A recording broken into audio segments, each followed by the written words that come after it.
Hey guys, and welcome back to my channel. So y'all thought I was playing when I said I am so ready to try another foundation.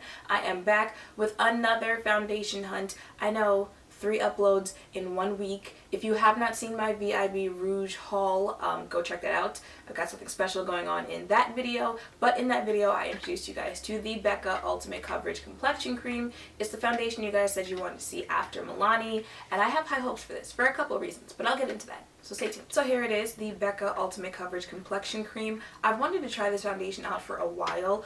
Most of the reviews that I've seen raved about it. I don't think I've even seen a negative review on this. So when you guys started asking like, can you review it, can you review it? I got excited because now I had a reason to purchase it. I will open it up here, and this is what the actual foundation bottle looks like.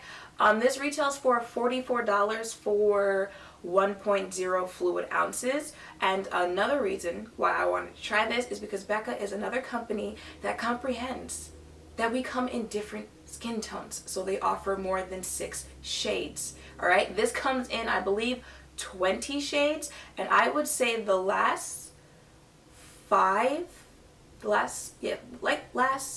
4 or 5 are for brown to darker skin tones, and even before brown there are ones for like light skin before we get into like medium and fair skin. So I feel like that's a generous, selection to go for here. I got it in the shade Mahogany. This is the second to last shade, I believe. I was just basing this off the internet because I purchased this online, so we'll see how that goes as far as color matching goes. As always, let me read to you what the claims of this foundation are. It says, ultimate coverage in a surprisingly weightless and breathable cream, a perfectly balanced distribution of pigment and water at uniquely high concentration, allows the formula to adapt to all skin types, lightweight and oil-free. It creates a second skin effect of undetectable, flexible coverage with a natural, long-wearing finish. Pigment ensures that uneven texture, redness, hyperpigmentation, and other imperfections are completely concealed. Water adds hydration and an elastic finish to prevent pigments from settling in fine lines, dryness, or pores. 1 pump to perfection, so they're suggesting to only use 1 pump. And someone also told me to also go with 1 pump, but we'll get into that. Yeah, that's pretty much all that this claims. Reading this box was actually very hard because after looking at this ring light, the ring light is still in my vision when I'm reading this, so that was kind of hard. I hope I didn't sound too stupid. Okay, so 1 pump. Ooh, that seemed like a lot for 1 pump. Uh-oh. So this is what it looks like on the back of my hand. That seems like a lot for 1 pump. Alright, let's see how this goes.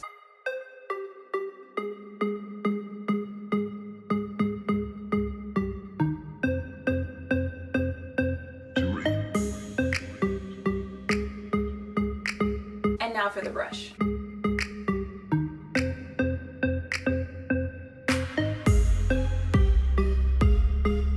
Okay, so here's what it looks like on my face. For any of my newer subscribers, I do not put other products on top of foundations when trying them out for the first time. I just let them rock throughout the day and see how they hold up on their own. Also, I don't give any comments until later on after I've seen how it's worn throughout the day.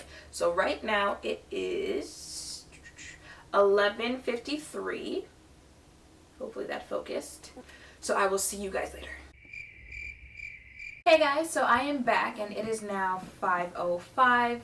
We're gonna show that it's now 5:05. Before I get into anything that I have to say, let me just put up a side-by-side of what it looked like about almost 6 hours ago and what it looks like right now. Yeah, do you see this? Do you see my face? This is my face after almost, 6 hours? So let's just get into the things that this thing claimed. It claimed to be long-wearing. Bruh. It's been almost 6 hours, and I, as you all know by now, am an oily beast. And this is what my face looks like afterwards. I haven't blotted it. I haven't done anything like that. And I'm not oily. And this claimed to be lightweight, and it definitely is, because 6 hours later I still cannot feel this on my face. And I'm surprised by that because moving into the coverage of this foundation, this is a full coverage foundation. I'm not sure if you guys have ever noticed it in any of my other videos, but I have a scar here on my forehead from dropping an iron on my forehead. And like in the future, just remember, like when you're trying to see for yourself what the coverage is like, if you can see that scar, that should tell you what type of like coverage this the foundation I'm trying out at the time is. You can't see this scar. I also have a mole, I think, on this side of my face, or one of the sides of my face. If you can't see that, then that should let you know what type of foundation this is. This is a full coverage foundation, okay? Someone warned me yesterday in the Sephora haul that if I keep like pumping on products onto my face, then it's gonna look a cakey mess, and she was right. Alright, listen to what they say on the bottle with just one pump. Even the one pump I felt was a little too much, like maybe half or 3/4 of a pump. But if you go like on multiple layers with this thing, you are going to look fully baked and ready to go at the bakery, okay? Don't do it to yourself. Now, as for applying the foundation, do remember this is the side with the beauty blender, this is the side with the brush. The only difference that I noticed is that on the side with the brush, on my dry patches, it was the foundation was kind of clinging more to those while I was applying it with the brush, and the beauty blender did, you know, take away some of the fullness of that coverage, because that is what beauty blenders do. They soak it up so you don't put that much product on your face. So always keep that in mind if you are someone who is not looking for a full coverage foundation, even though it's going to be pretty hard to not get it. But this foundation, I am somewhere in between medium to full coverage, at least my preference is. So that's why I said I would probably do like 3/4 of a pump instead of a whole pump. But y'all don't go over a pump with this. Now, as for the color match, I was a little nervous at first because it was kind of giving me that Mahogany undertone tease. It kind of does have that orangey undertone that a lot of companies seem to think all darker skin tones have.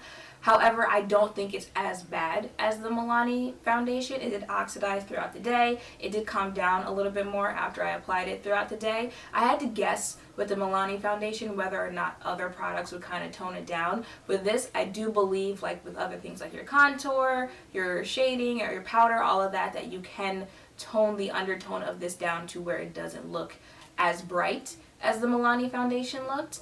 I got the shade Mahogany once again, which is the second to last shade in the whole collection, and I'm happy with the color that I selected. I know I've said it before, I'm gonna say it in this one. I think I had one of the best color matches that I've had in a while on my channel with this foundation. I'm trying to think of some of the other things that I claim to do because I don't actually have the box with me, which kind of would have been helpful right now. I went through application, coverage, longevity, color match. It did claim to be hydrating. I can never really tell when they claim to be hydrating. Like, I'm not sure if it's my moisturizer that's hydrating my face or the foundation, but my skin doesn't feel any drier having it on, so sure, it's hydrating. Oh, another thing is that it claimed to be for all skin types. If you've been following for a while, you know that I have oily combo skin with some dry patches. The only thing, like I mentioned before with the dry patches, is that it did cling onto them with the brush, but not with the beauty blender. So you might, in that case, you might just want to think about how, like, what you use to apply the foundation in that sense. I don't think it, did it claim anything else? A natural finish. Oh, the finish. I almost forgot to mention the finish of the foundation. Now, it is called the Becca Ultimate Coverage Complexion Creme, and that's kind of the finish that it gives, like a creamy, smooth finish. It's not a dewy finish, it's not a matte finish, it's like this creamy, smooth finish. I think that's what I was going for when I was trying to describe the Mahogany finish. Like, it wasn't dewy, it wasn't matte, it was smooth and creamy. I know that's not an actual like finish, but that's what it is. So would I recommend this? Absolutely. Okay, this gets 2 thumbs up. Absolutely. Can't think of anything that I don't like about this, other than I guess the coverage thing. But like I said, that's fixable. It just depends on how much you put on your face. But other than that, it's not creasing into fine lines. It's not breaking and moving around my face, even though it's not set.